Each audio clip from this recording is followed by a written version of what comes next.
sayangku, membuka perjumpaan kita tentunya di acara Radio Talk hari ini, hari Selasa tanggal 2 Desember 2025 ya. Dan yang jelas selama 1 jam sampai dengan jam 11 nanti saya Titik Pradita akan menemani Anda tentunya dengan Akang yang sudah hadir di sini ya. Ada Kang Sofyan ya, Bapak Sofyan Syekh Abdul Sani Hairuman ya. Betul, SPD. Beliau adalah Ketua Anggota Komisi 4 DPRD Kota Cimahi. Apa kabar nih Kang Sofyan? Alhamdulillah, luar biasa. Allahu Akbar. Tetap semangat. Oke.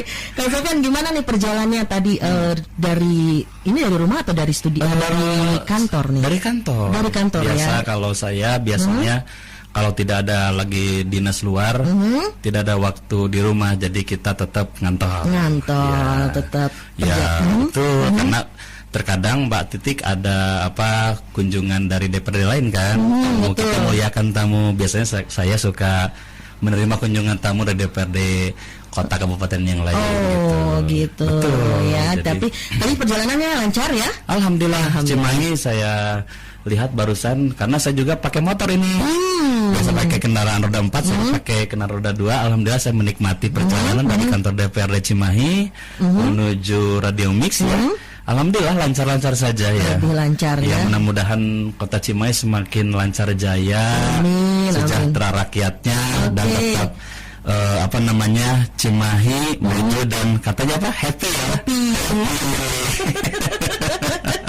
Oke, Kang Sofyan nih, saya sebelum kita ke pertanyaan-pertanyaan yang menyangkut soal Komisi 4, saya pengen kenalan dulu nih sama Kang Sofyan ya. Sebelum menjadi anggota dewan, ini Kang Sofyan aktivitasnya apa nih? Oh iya. Sebelum ke sana mungkin saya mau perkenalkan dulu boleh ya? Boleh, mangga silakan. Lebih afdol, akrab ya dengan masyarakat Kota Cimahi. Izin kalau di sini panggilan untuk pendengar setianya radio itu apa ya? Good listener. Good listener ya, Masya Allah ya. Ya kepada para good listener gitu ya, yang baik hati, yang tetap semangat ya. Perkenalkan, nama saya Sofyan Syekh Abdul Sani Hairuman, panggilan akrabnya Kang Sofyan. Saya asli Sunda. Ya, asli Garut. Asli Garut, terlihat dari namanya. Saya asli Garut, tapi dari SD sudah di sini. Jadi saya besar di sini. Besar di Cimahi. Saya SD di SD Negeri 2 Cimindi yang ada yang kuda-kuda itu yang di Jalan Gunung Batu. Nah, itu masuknya memang Kota Bandung. Kemudian saya di tahun 92 lulus keterima di SMP Negeri 1 Cimahi.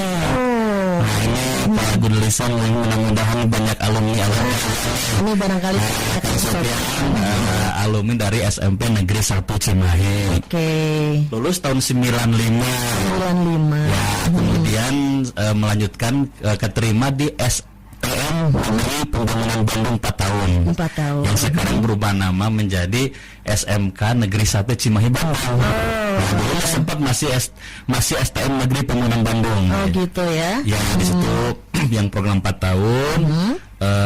Lulus tahun 99. Setelah itu ya berkelana lah gitu, kerja terutama di perusahaan-perusahaan di Jakarta gitu ya. Jadi cukup berpetualang ya. Saya itu dari sejak lulus dari STM Negeri Pembangunan Bandung atau SMK Negeri 1 Cimahi Bandung, melanglang buana di Betawi gitu ya. Sempat juga di Kerawang gitu, di perusahaan-perusahaan Jepang. Jadi memang karena SMK Negeri 1 Cimahi ini juga mempersiapkan menjadi siap kerja begitu.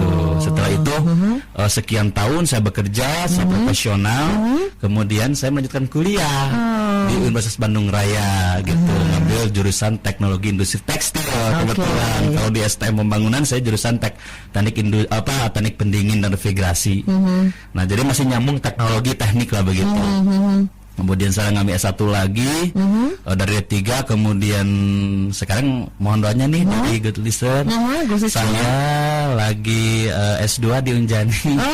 Ngambil Magister Ilmu Pemerintahan S2. Insyaallah saya lagi proses tesis ini ujian penelitian saya. Mudah-mudahan di 2026 nanti udah bisa wisuda S2. Amin. Mudah-mudahan bisa lanjut S3-nya Mbak Titik. Amin. Walaupun sibuk di dewan, tapi tetap saya ingin Kang Sopyan bertambah wawasan. Wah, begitu. Masya Allah ya. Semangat sekolah. Saya. Oke, kalau boleh tahu nih Kang, sudah berapa nih? Tadi kan sudah menceritakan dari awal. Nah, sekarang pengen tahu sudah berapa lama jadi dewan? Oh iya. Sebetulnya ini saya periode 2 kali pencalonan. Yang pertama mungkin belum waktunya, ya. Kemudian yang kedua ini Allah takdirkan dengan kepercayaan masyarakat, Kang Sopyan dipercaya nih, dikasih mandat oleh masyarakat terus di Dapil 2 ya? Kelurahan Cibabat dan Kelurahan Pasir Kaliki. Begitu Mbak Titik. Jadi ini yang perdana, yang pertama kali ini. Jadi saya termasuk Dewan Newcomer ya, pendatang baru lah di DPRD Kota Cimahi.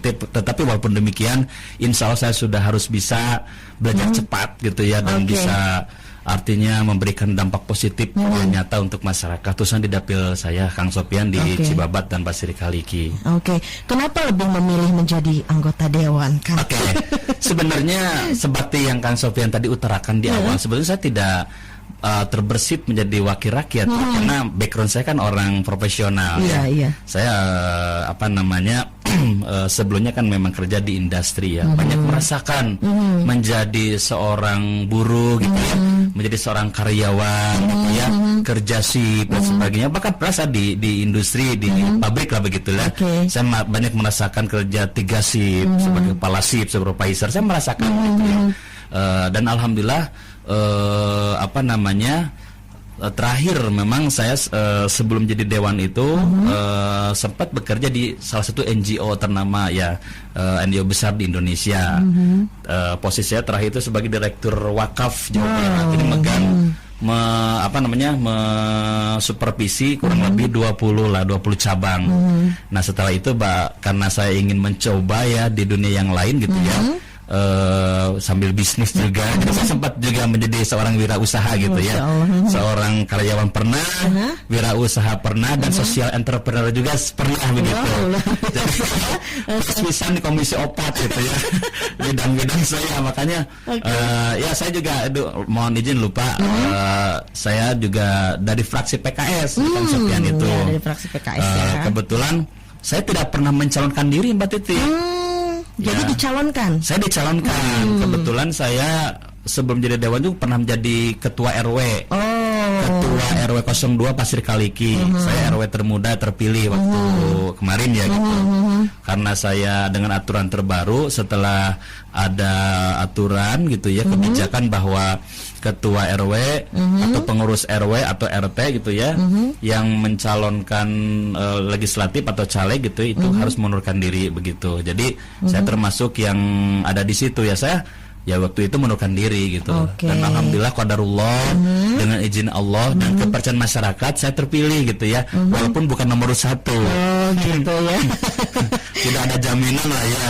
Memang semuanya sudah Allah takdirkan ya, terus masyarakat percaya kepada siapapun ya, ketika kita positif di masyarakat dimanapun gitu ya, dan apapun posisi kita, tentunya trust itu adalah sesuatu yang keniscayaan buat saya, buat Kang Sopyan. Kalau kita sudah ada trust dimanapun, bukan hanya di dewan, Mbak Titik trust di sini sebagai penyiar, gitu ya, dibantu dengan rekan-rekan yang lain. Sebenarnya itu, insya Allah di situ adalah fungsi kita gitu. Disitulah letak nilai atau value kita sebagai insan, sebagai manusia yang bisa bermanfaat untuk banyak orang. Masya Allah ya Kang Sopyan. Ini satu lagi nih Kang, pertanyaan kenapa apa perbedaan setelah menjadi dewan sebelum menjadi dewan? Ada nggak perbedaannya? Saya bilang barusan juga pernah ditanya ya sama beberapa masyarakat, Kang, gimana sekarang setelah jadi dewan? Sebelumnya saya bilang biasa-biasa saja. Biasa-biasa aja ya. Lifestyle juga nggak berubah. Karena buat saya, buat Kang Sopyan jadi dewan itu bukan suatu kebanggaan, bukan suatu kemuliaan, bahkan ini adalah suatu beban buat saya. Maksudnya beban yang harus betul-betul amanah itu ada dipikul gitu ya oleh Kang Sopyan, karena pertanggungjawabannya dunia wal akhirat. Yang mohon maaf penting ini, ya saya bukan seorang ustadz, bukan seorang dai, bukan, tapi saya belajar. Ternyata 1 tahun menjabat di DPRD itu banyak gitu ya, artinya permasalahan yang terkadang hati nurani saya sendiri tidak bisa dibohongin gitu ya. Ketika melihat bagaimana sih kualitas pendidikan di Kota Cimahi, bagaimana sih kualitas kesehatan, ya puskesmas, pelayanan. Kemudian banyak anak-anak kecil yang saya perhatikan juga sudah usia sekolah tapi tidak punya biaya. Bagaimana ini gitu? Saya di Komisi 4 loh, saya sedih gitu. Nah itulah terkadang, ya Allah, inilah mungkin salah satu engkaulah yang menghantarkan saya ke ke gedung yang konon katanya adalah inilah gedung rakyat gitu ya. Bapak adalah yang terhormat. Justru buat saya ini adalah beban sekali lagi. Dunia akhirat mudah-mudahan. Karena begini penuh saya, di akhirat kan nggak ditanya apakah Bapak dari dewan masuk surga, nggak juga. Apakah sebagai presiden dijamin masuk surga, nggak. Tapi bagaimana kita pastabikul khairat, berlomba-lomba kebaik. Saya sebagai anggota DPRD berarti tupoksi saya harus betul-betul menjadi sarana kebaikan buat insan masyarakat Kota Cimahi. Menamun jadi amal jariah Kang Sopyan di situ. Itu kan prinsip saya begitu. Makanya kalau berbicara kenapa sebelum sesudah sebelum menjadi dewan seperti ini. Tapi mungkin sekarang saya punya tugas pokok di masyarakat, itu saja yang membedakan. Bagaimana saya bisa berjuang membuat peraturan daerah, karena saya ada di Bapemperda juga selain di Komisi 4. Saya juga sebagai anggota Badan Musyawarah, bagaimana arrange kegiatan-kegiatan para ibu bapak dewan itu ada di Badan Musyawarah, dimusyawarahkan dulu. Itu saya ada di situ. Sepanjang itu berkegiatan adalah untuk masyarakat, komposisinya adalah untuk masyarakat, saya setuju, saya approval berdasarkan musyawarah mufakat yang ada di Badan Musyawarah. Jadi alhamdulillah kalau semua diniatkan buat masyarakat untuk amal ibadah, itulah sejatinya kita mudah-mudahan bisa berdampak nilai di situ ya, menjadi kebermanfaatan gitu ya. Gitu. Kalau dari segi lifestyle masih sama ya kan seperti dulu ya. Ya saya rumah saya tidak beli juga, masih yang dulu gitu ya. Ya artinya Mbak Titik mungkin di sini bisa melihat langsung secara visual ya ke saya. Saya biasa-biasa aja, kalau mungkin penampilan saya seperti ini. Yang penting rapi, yang penting menutup aurat. Tapi bukan berarti harus soba kumaha gitu ya. Kadang berubah gaya hidup. Nah, mungkin ini mohon maaf mungkin kritisi buat kita sebagai pejabat publik, buat teman-teman juga nih. Insya Allah kalaupun kita sebagai punya amanah tugas sebagai pejabat publik, bukan berarti gaya hidup kita itu sekarang berubah secara drastis, jangan. Karena kita pun harus merasakan merasakan bagaimana dampak di bawah. Ya karena kita digaji oleh rakyat. Bagaimana kehati-hatian kita mengelola APBD. Ya, bagaimana APBD, anggaran pendapatan belanja daerah itu kembali ke masyarakat. Buat kemakmuran masyarakat. Itu kan kita ada di situ. Ditugaskan oleh masyarakat, dipercaya jantan wakil masyarakat, buat wakil masyarakat. Ini kan disitulah kita letaknya tugas dan wewenang kita. Terima kasih Kang Sopyan perkenalannya.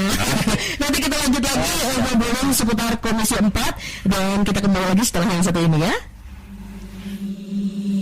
Masih di Radio Talk hari ini tanggal 2 Desember 2025, tepatnya hari Selasa. Dan nanti saya informasikan untuk Anda yang ingin bertanya atau menyampaikan sesuatu ke Kang Sopyan, boleh ya lewat interaktif di 0851 6128 0929. Saya ulangi sekali lagi di 0851 6128 0929. Hari ini temanya adalah peran Komisi A temanya peran Komisi 4 DPRD meningkatkan kesejahteraan warga Cimahi bersama Kang Sopyan ya.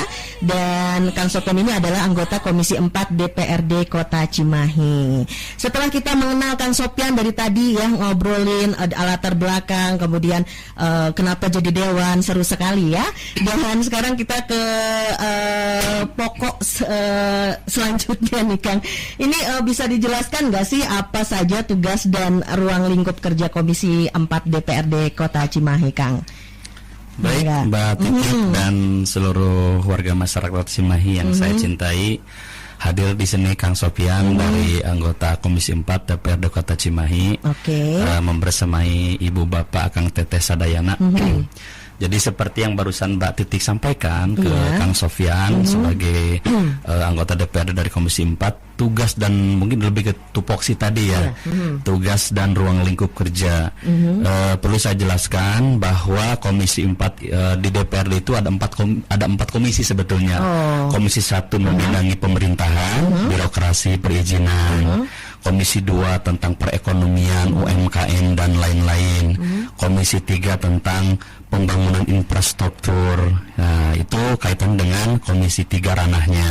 Nah, Kang Sofian dari Komisi 4, tugas dan kewenangannya adalah terkait pendidikan, kesehatan, kemudian kesejahteraan, kemudian ketenagakerjaan, dan juga mitra kerja juga ada yang tadi dinas pendidikan. Jadi tupoksi pun tugas dan ruang lingkupnya seperti itu bidang-bidangnya atau mitra kerjanya lah. Kurang lebih ada 9 mitra kerja. Dinas pendidikan, sosial, dinas kesehatan, kemudian dinas pemberdayaan perempuan dan anak, kemudian BPBD, Badan Penanggulangan Bencana Daerah, ya. Kemudian ada dinas kesejahteraan yang lainnya gitu ya. Kemudian terkait mitra kerja itu juga menjadi sinergitas kolaborasi antara Komisi 4 dengan mitra kerja tadi yang saya sebutkan. Kemudian ruang lingkupnya atau tugasnya adalah mengawasi ya. Mengawasi karena tupoksi dewan itu salah satunya adalah controlling, mengawasi kinerja pemerintahan dan eksekutif oleh kota, kepala daerah, dan juga mengawasi tadi program yang dimana dinas itu menggunakan adalah APBD anggaran. Kita awasi, kemudian setelah itu kita evaluasi, bahkan kita melakukan kunjungan secara langsung kepada dinas, misalkan dinas pendidikan. Kami datang dari Komisi 4 audien, atau Komisi 4 juga datang ke DPRD. Jadi saling interaktif juga. Permasalahannya apa kepada dinas-dinas atau OPD terkait. Misalkan dinas pendidikan terkait kemarin zonasi ya, dan lain sebagainya yang cukup ramai begitu ya. Itu kan kita juga sama ikut, artinya memikirkan ya, setelah regulasi kebijakannya berjalan kita awasi gitu. Jangan sampai ada dalam tanda petik gitu ya, ada yang menyimpang dan sebagainya. Jadi mengawasi dan mengevaluasi. Juga kita melakukan kunjungan langsung. Itu mungkin kurang lebih seperti itu ya, tugas dan ruang lingkup Komisi 4. Tadi kalau nggak salah berbicara tentang kesejahteraan masyarakat ya. Apa indikatornya, indikator utama yang menjadi perhatian Komisi 4 nih? Kalau untuk indikator, memang kita itu dari Komisi 4 itu berusaha untuk mencapai goals atau target kita, yaitu IPM, Indeks Pembangunan Manusia. Mohon maaf sekali ya, bahwa salah satunya kan tadi saya sebutkan, Komisi 4 itu mitra kerjanya adalah salah satunya adalah Dinas Ketenagakerjaan. Ya, di Cimahi sendiri TPT ya, tingkat pengangguran terbukanya itu cukup tinggi, ya 8,sekian%. Itu cukup tinggi di sejauh barat. Sejauh barat ya. Ya sedih sebetulnya saya. Makanya Kang Sofian juga sering ngobrol ya, artinya diskusi dengan Kepala Kadisnaker, ya, dengan Kepala Dinas Tenaga Kerja Kota Cimahi. Yuk Pak, kita sharing lah begitu ya. Kira-kira dari Dewan kita dorongnya apa gitu ya. Kita terbuka saja supaya masalah pengangguran.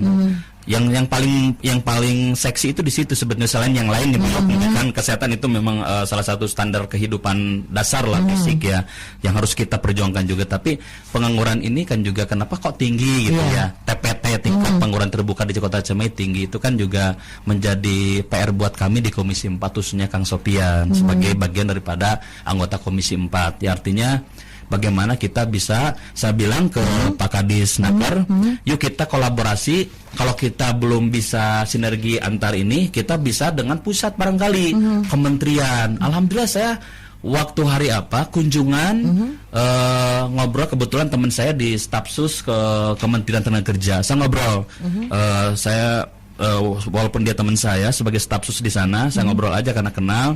Tolonglah kolaborasi, karena kementerian itu ada program pemagangan nasional dan pemagangan luar negeri.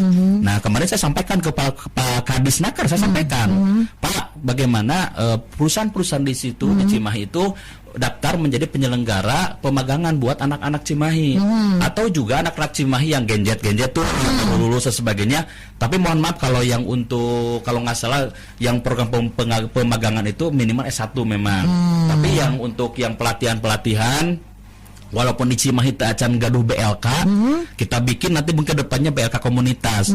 Nah, kalau enggak, kita yang terjauh memang di Lembang, BLK Lembang. Di Bandung juga ada. Misalkan kita himpun berapa orang anak-anak kok pemuda baru lulus SMK atau SMA, kita latih nih, dibiayain oleh APBN. Ya, artinya kita jangan stuck di situ. Artinya gimana caranya kita bisa berinovatif. Artinya ketika APBD kita belum bisa maksimal, kekurangan, apalagi sekarang masih rame-rame efisiensi, Cimahi itu sekarang memang pengurangan dana transfer dari pusat sebesar 238 miliar. APBD-nya sekarang berapa untuk 2026? APBD Cimahi, anggaran pendapatan belanja daerah itu sebesar 1,4 triliun. Yang asalnya 1,6 triliun. Sebetulnya tadi ada dana transfer pusat yang dihapus atau tidak ditransfer ke kota Cimahi. Iya, jadi tapi juga di situ kan itu menjadi tantangan tersendiri. Makanya Dewan ketika pembulatan untuk anggaran di 2026 sebesar itu bersama wali kota kita rapat paripurna, dan di situ juga di anggaran tersebut setelah disetujui antara eksekutif dan legislatif, dibuatkanlah peraturan daerahnya, perdanya, sehingga inilah anggaran yang akan dipergunakan sebaik-baiknya, sehati-hatinya, seoptimalnya buat masyarakat Kota Cimahi dari 1,4 triliun untuk 2026. Gitu. Jadi kembali lagi seperti itu. Makanya memang harus lincah, Bu, ya. Kita ada sepanjang itu dananya sah, bisa dipertanggungjawabkan secara undang-undang, nggak jadi masalah. Misalkan ada peluang kementerian, yuk kita tangkap aja itu peluang itu, siapa tahu itu juga menjadi stimulan buat anak-anak muda itu bisa mendapatkan pelatihan selain pelatihan yang ada diadakan di Kota Cimahi dari Dinas Tenaga Kerja, tapi kan masih terbatas kuotanya.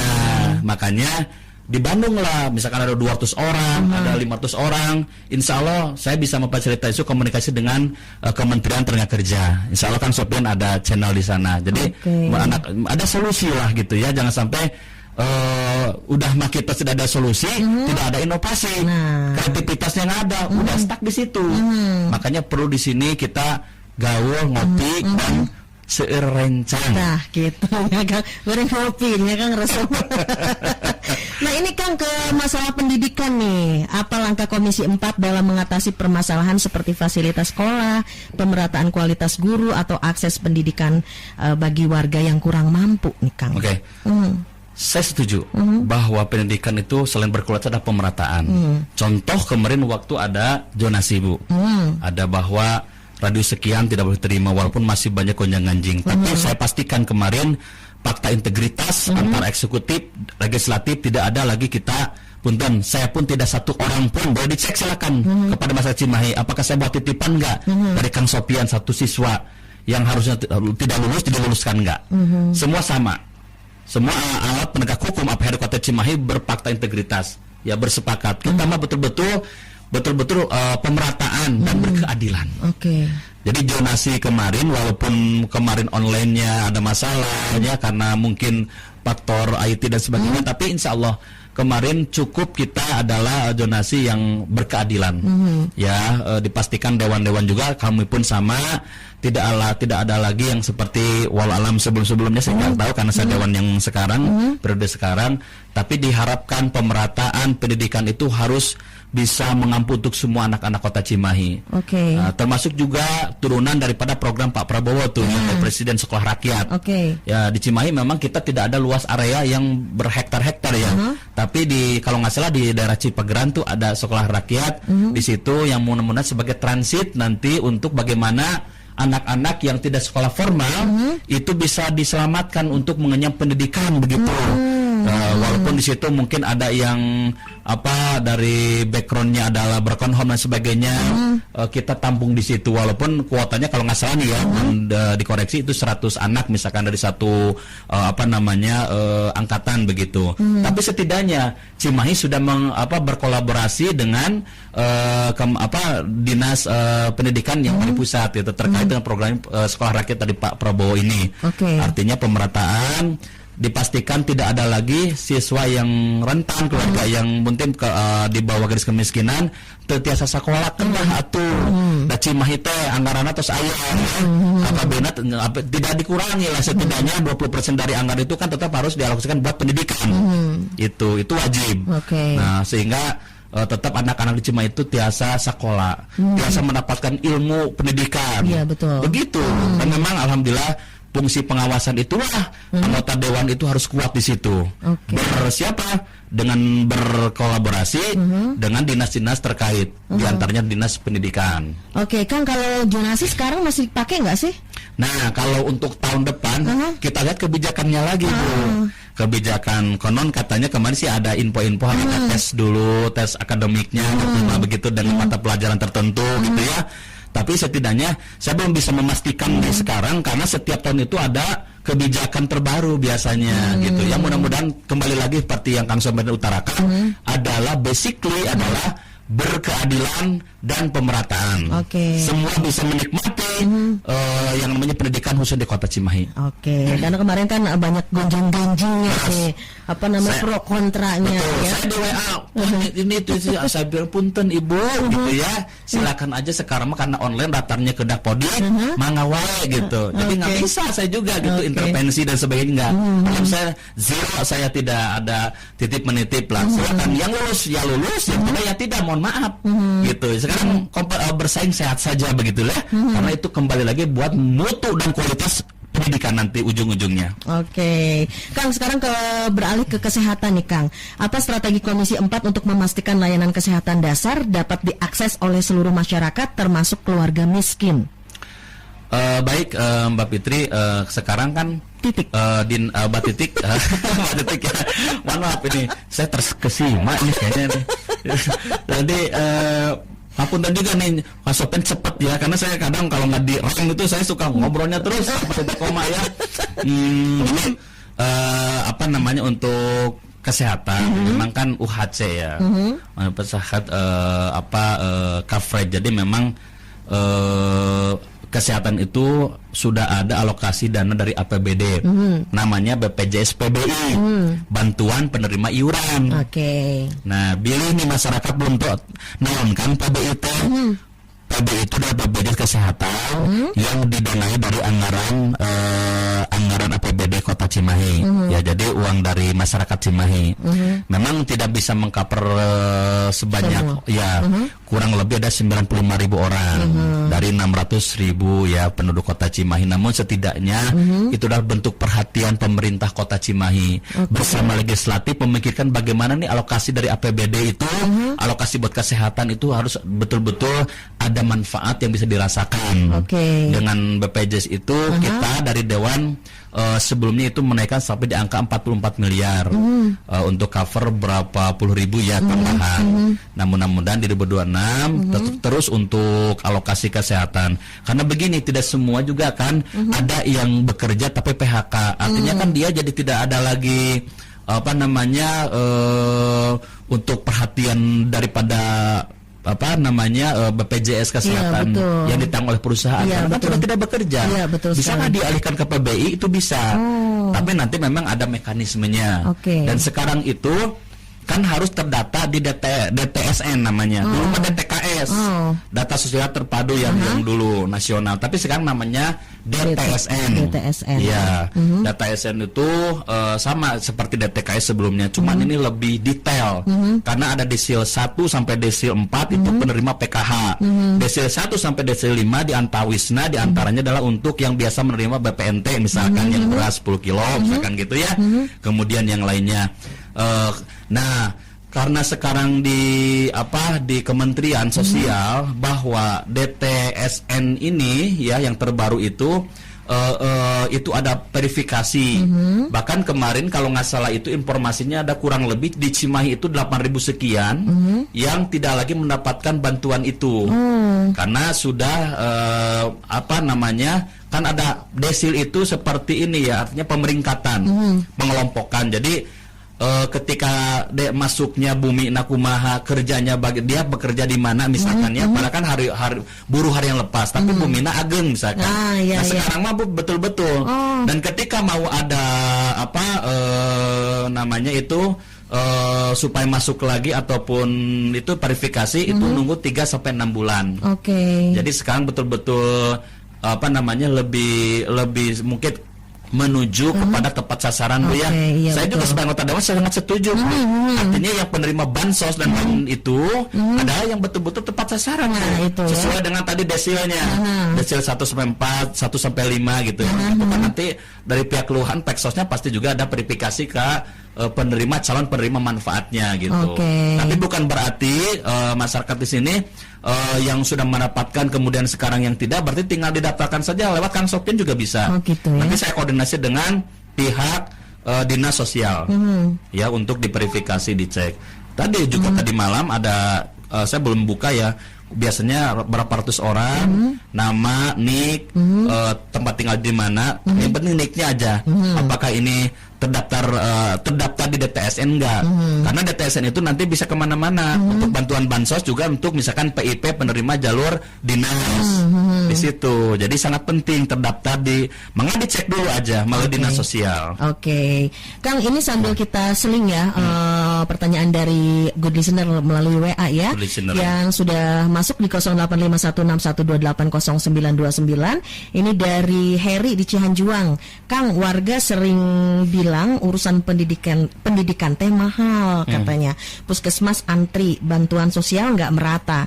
Kalau Komisi 4 diberi satu tombol ajaib untuk memperbaiki satu hal duluan, tombol apa yang paling ditekan duluan? Waduh. Ya, baik Kang Heri ya. Cukup itu dulu. Ya udah, itu satu aja dulu Kang Heri. Terima kasih Kang Sopian bisa menyapa Kang Heri dan seluruh masyarakat Kota Cimahi. Saya senang gitu ya sebagai wakil rakyat, sebagai wakil Kang Heri juga. Saya setuju Kang, tapi memang kembali lagi alokasi APBD Kota Cimahi juga kan seperti yang saya utarakan tadi. 2006 itu 1,4 triliun Kang Heri dan Ibu Bapak sekalian, Kang Tete ya, seluruh masyarakat biar tahu APBD Kota Cimahi 2006 itu berapa alokasinya nanti. 1,4 triliun. 1,4 triliun ya. 1,4 triliun itu kan diantawisnya buat tadi ya macam-macam lah untuk dinas-dinas, anggaran dan sebagainya, bahkan untuk belanja pegawai juga dan sebagainya. Nah, terkait tadi ada tombol ajaib dan tidak, kita bikin skala prioritas Kang Heri ya. Jadi tetap kita komitmen di Komisi 4 bagaimana upaya kita sebagai legislatif ya, Komisi 4 tadi sesuai dengan tugas dan ruang lingkupnya, terutama di bidang pendidikan, di bidang kesehatan dan lainnya, ketenagakerjaan tetap menjadi tumpuan utama begitu. Karena ini tugas dan ruang lingkup kita, selain ke yang lain begitu. Skala prioritas Kang Heri ya. Ya terkait dengan bagaimana sih tadi mengantri di puskesmas dan sebagainya. Ya kita juga selalu audiens, kemudian ekspos dengan dinas-dinas kesehatan, dinas-dinas terkait, bagaimana sih peningkatan misalkan nih, walaupun belum semua masyarakat puskesmas itu bisa 24 jam gitu. Artinya kan di situ bisa menjadi satu level daya ungkit, pelayanan. Lalu memang akan sabar gitu kan. Tapi apa kita bertahap. Karena kembali lagi kita kan ada anggaran yang harus kita juga bisa proporsional dialokasikan. Namun insya Allah mudah-mudahan beberapa rumah sakit yang sudah bisa bekerja 24 jam itu bisa beroperasi dengan dukungan masyarakat gitu. Dan terusnya itu. Kang Heri yang ada di Cihanjuang mudah-mudahan sudah merasa puas ya dengan jawaban Kang Sopian. Dan ada satu lagi nih Kang, Assalamualaikum Kang, puskesmas sore Puskesmas sore sudah berjalan ya katanya. Kebetulan kemarin sore sudah launching ya Kang. Tapi kalau antrean panjang kayak mau nonton konser, pertanyaannya strategi apa dari Komisi 4 biar layanan kesehatan itu nggak perlu rebutan tiket presale dulu kayak mau nonton konser. Nah, nonton konser. Iya. Terima kasih. Dari Amel Kang. Teh Amel, Bu Amel ya. Mohon maaf ini izin Kang Sopian, saya sangat senang ya mendapatkan insight dari Bu Amel atau Teh Amel, Mbak Amel. Memang saya setuju ya, sekali lagi pelayanan itu hal yang sangat mendasar. Bahkan bukannya sekelas puskesmas, setingkat rumah sakit umum daerah Cibobat saja, saya panggil direktur utamanya, dipanggil sama saya ketika DPRD. Mereka terusuk yang viral terjadi kemarin. Kenapa kok terjadi demikian?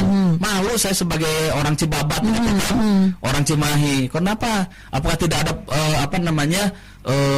apa istilahnya ya dari pimpinan terhadap dokter yang bekerja di bawah itu gitu ya? Bawahannya ya. Ya, tidak ada supervisi yang bagus atau bagaimana? Ya, bukan saya marah-marah, tapi saya memberikan artinya diskusi positif kepada direktur rumah sakit dan jajarannya. Jangan sampai terulang kembali saya bilang. Mungkin di situ banyak sesuatu yang mungkin juga kita tidak bisa menyalahkan siapa dan siapa. Tapi kita kan wajahnya RSUD ini wajahnya Cimahi begitu loh. Walaupun yang kena dampaknya adalah sebetulnya pasien dari KBB. Saya sampaikan kepada waktu ini, tolonglah memberikan maaf atau gimana gitu. Bukan berarti kita ini ya, tapi setidaknya ini jangan sampai ada terulang di kemudian hari. Sok atuh pelayanan teh cing dareh deh somea dareh geh. Ya apa tuh? Ya ramah gitu ya. Ketika kita masuk senyum atau kumaha baru dua. Nah, itu saya sampaikan gitu. Terus kenapa sih lama gitu ternyata mungkin satu kekurangan SDM dan sebagainya. Memang banyak hal kalau kita mengurai benang kusut ya, di situ banyak itu permasalahan. Tapi setidaknya kalau kita ada koordinasi komunikasi, kita panggil baik-baik pimpinan atau jajaran pengurus yang ada di Rumah Sakit Umum Daerah Cibabat, kenapa terjadi demikian, akhirnya kita bisa saling memberikan input positif, Bu. Pun demikian yang tadi Bu Amel sampaikan, mudah-mudahan juga nanti akan saya sampaikan kembali, izin ya Bu Amel, kepada Kepala Dinas Kesehatan barangkali ya, kepada para pihak kepala puskesmas, kan bisa kita panggil juga begitu. Jadi jangan sungkan, masyarakat itu ketika ada temuan dan hal-hal seperti itu, sampaikan aja ke Kang Sopian atau ke DPRD langsung, nggak apa-apa. Itu kan rumah kita, rumah rakyat, rumah Bu Amel juga. Silakan, saya sangat terbuka ya Bu Amel ya. Insya Allah Kang Sopian nanti sampaikan. Ini juga menjadi masukan buat saya di pagi hari ini ya, siang hari ini. Mudah-mudahan Kang Sopian bisa lebih baik lagi dalam memberikan pelayanan sebagai wakil masyarakat khususnya di Komisi 4. Tadi berbicara seputar sampaikan saja caranya gimana Kang? Sebenarnya di situ kan ada ruang-ruangnya. Jadi bisa masuk ke gedung DPRD. Ya, misalkan pengen ketemu Kang Sopian. Sekarang yang siaran nih yang lagi talk show. Kang Sopian penuh mana sih? Anu juga Roma Irama, ada senang nyanyi Roma Irama gitu kan. Ya, mangga silakan. Ya, sama saya masih ada di ruangan, tidak ada lagi keluar. Bu Amel mangga. Atau bisa juga mangga di kontak HP saya nggak apa-apa. Ya, di 081 31 23 61 650. Itu nama saya langsung, bukan tim sukses saya, bukan. Langsung ke kantor. Selama itu menjadi tugas dan kewenangan saya insya Allah all out di situ. Ya, saya tidak keluar dari sana lah gitu ya, Bu Amel. Atur nuhun Bu Amel, tetap semangat. Terima kasih Bu Amel ya, mudah-mudahan puas. Jadi menurut Kang Sofian langsung saja datang ke gedung DPRD atau bisa langsung telepon ke Kang Sofian langsung ya. Nomor teleponnya di 0813136150. Kita istirahat dulu ya Kang. Sesaat lagi kita akan kembali tentunya dengan perbincangan yang sangat seru ini. Siap. 92,9 FM Mix Radio. Sebuah lagu dari Sandi Sandoro, ada Sakura, membawa kita ke 50 menit lepas dari pukul 10 siang hari ini. Bersama Kang Sofyan, kita hari ini ngupas seputar peran Komisi A DPRD, Komisi A terus sih, peran Komisi 4 DPRD, maaf ya, meningkatkan kesejahteraan warga Cimahi ya, bersama Bapak Sofyan Syekh Abdul Sani Hairuman SPD, adalah anggota Komisi 4 DPRD Kota Cimahi. Kang, kita lanjutin lagi nih Kang, ada masih waktu kurang lebih 9 menit lagi ya, kebersamaan kita tentunya di acara Radio Talk hari ini. Ini menurut Komisi 4, apa tantangan terbesar dalam meningkatkan kesejahteraan warga Cimahi saat ini Kang? Baik, Mbak Titik, seperti yang saya berulang-ulang dikatakan bahwa tantangan ke depan itu adalah selain masalah kesejahteraannya itu kan kompleks ya. Yang perlu dicermati ini adalah masalah ketenagakerjaan sebetulnya. Yang saya kritisi itu di legislatif kepada eksekutif, bagaimana kita berupaya supaya TPT tingkat pengangguran terbuka di Kota Cimahi itu bisa turun seturun-turunnya lah begitu. Jangan tertinggi di Jawa Barat isin gitu ya. Mudah-mudahan makanya saya sampaikan ke Pak Kadisnaker, hayu Pak berkolaborasi sama Kang Sofyan di legislatif. Kita mungkin bisa mengambil program-program dari pusat juga nggak apa-apa, dari kementerian. Ya tadi Cimahi dengan keterbatasan anggaran bukan berarti kita stuck di situ. Tapi sepanjang kita ada alokasi dana yang sah dari undang-undang, itu bisa bertanggung jawabkan secara transparan ke publik, nggak apa-apa gitu. Jadi masalah tadi ya, masalah bab ke tenaga kerjaan yang saya paling kritisi. Kemudian juga bab pendidikan dan kesehatan ya, karena memang taruh misalkan salah satunya Rumah Sakit Umum Daerah Cibabat, banyak juga fasilitas bed ya, itu yang memang harusnya harus kita anggarkan kembali begitu ya, supaya pelayanan kepada anggaran dari masyarakat kembali ke masyarakat itu dalam bentuk pelayanan program yang terbaik. Masyarakat perlu akses pelayanan tadi ya, akses kesehatan dan pendidikan ya. Untuk pendidikan sendiri yaitu tadi seperti di dapil saya, di dapil 2 ada SMP Negeri 12 Cimahi. SMPN 12 itu kan di SD sekarang berdirinya. Ya itu saya selalu ngobrol dengan Pak Kadisdi, Kepala Dinas Pendidikan, Pak Nana, Pak ayo gimana nih gitu kan. Saya juga suka ngobrol dengan bagian aset gitu ya. Ternyata memang ada sih sebidang tanah katanya ya di depan MPP. Ya itu mudah-mudahan ya, mohon doanya lah gitu ya. Mungkin tidak seperti simsalabim sekarang harus jadi, tapi setidaknya saya menjadi anggota DPRD punya amal jariah di situ selama saya diamanahin oleh masyarakat. Artinya salah satunya ya tadi pendirian sekolah gitu ya, supaya secara psikologi kan kalau misah mah antara SD dengan SMP kan tersedang matos memang misah. Mudah-mudahan tanah pemerintah kota ini bisa dimanfaatkan untuk pembangunan sekolah SMP Negeri 12 nanti yang ada di Pasir Kaliki. Dan juga mungkin bukan hanya di dapil saya, di sekolah yang lain juga. SMP negeri mana mungkin yang harus kita relokasi misalkan karena tidak layak lagi atau seperti apa, tapi lagi-lagi kita memang harus kuat dalam jejaring ya, networking mungkin dengan provinsi harus baik-baik juga. Ajaklah ngopi atau orang provinsi gitu, ajak ngabakso gitu kan. Mungkin dari obrolan itu kan lebih rawas gitu. Iya betul Kang. Hatinya dengan kementerian kan biasa ya, di bedol manahna gitu, sehingga mendatangkan program-program dari pusat juga kan. Cimahi bukan berarti dengan APBD seperti itu kita tidak bisa apa-apa, enggak juga. Artinya itu kita gunakan tetap dengan kehati-hatian, dengan seoptimal mungkin dana yang ada, tapi kita nambah lagi dari mana nih? Yaitu mah kreativitas inovatif kita harus seperti itu. Nah, jadi bidang pendidikan ya kita harus banyak untuk sekolah ya, perawatan juga Bu. Selain kualitas pendidikan tadi ya, saudara rekan Sofyan udah dijelaskan. Aya di Mas murang kali nutu sekolah di Cimahi eta mah kedah wajib gitu kan. Nah, tapi juga kan fisiknya sekolahnya gimana, termasuk juga Bu gurunya gimana gitu kan. Bahkan juga dari komposisi kualitas guru ya, pemerhatian untuk guru juga harus diperhatoskeun. Nah itu juga masuk ke dalam program-program utama kami gitu ya, ke depan seperti apa supaya kualitas mutu pendidikan, baik itu pendidikan, kesehatan, ketenagakerjaan itu bisa menjadi pilar-pilar utama, beberapa komponen yang mungkin berkomponen yang lain tapi kita tetap menjadi skala prioritas. Oke. Nah ini Kang, harapan ke depan ya, program prioritas apa yang ingin Komisi 4 dorong dalam 2 hingga 5 tahun ke depan untuk meningkatkan kesejahteraan warga? Baik, terima kasih Mbak Titik.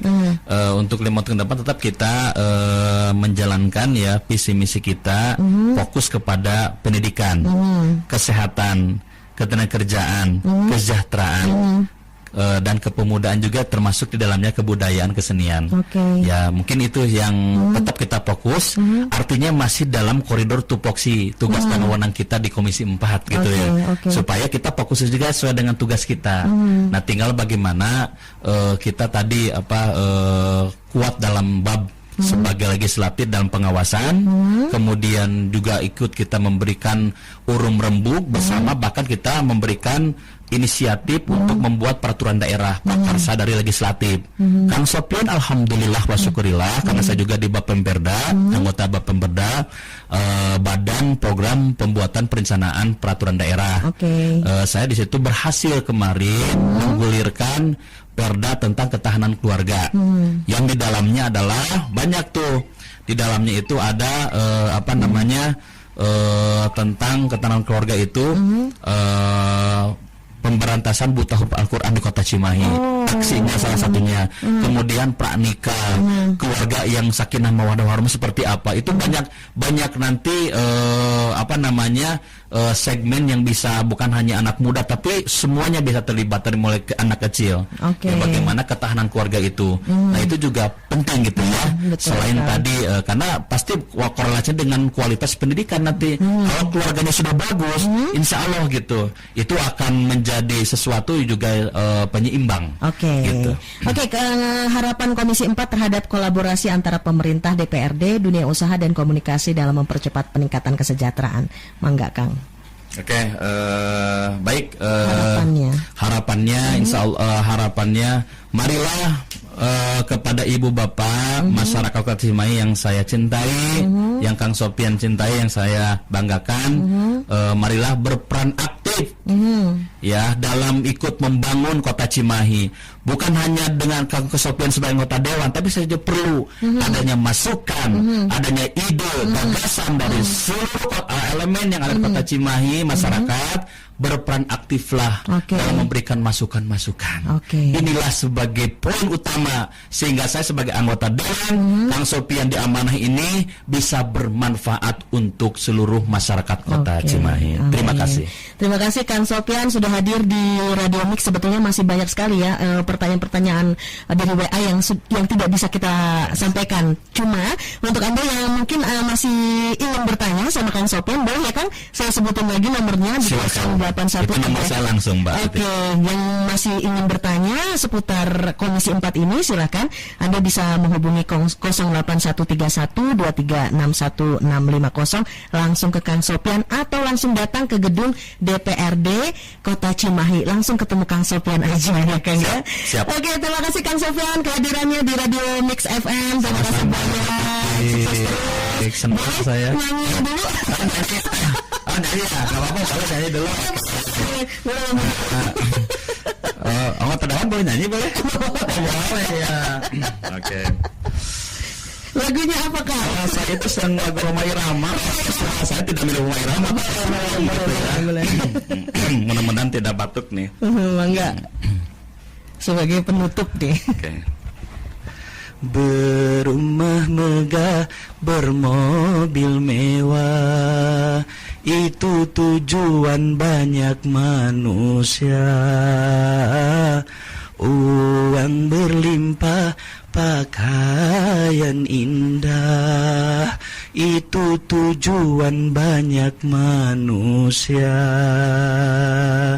Makanan dan serba lezat, santapan yang selalu dicari, rekreasi yang mahal serta memikat, hiburan yang selalu dinikmati. Tapi ingatlah, gunakan fikir bahwa pesta pastikan berakhir. Yeay, keren suaranya Kak. Atur nuhun Kak Saman sekali lagi, atur nuhun pisan sukses selalu, dan terima kasih buat Budli semua yang terus stay tune di 92,9 FM, dan ketemu lagi lain waktu ya. Dadah.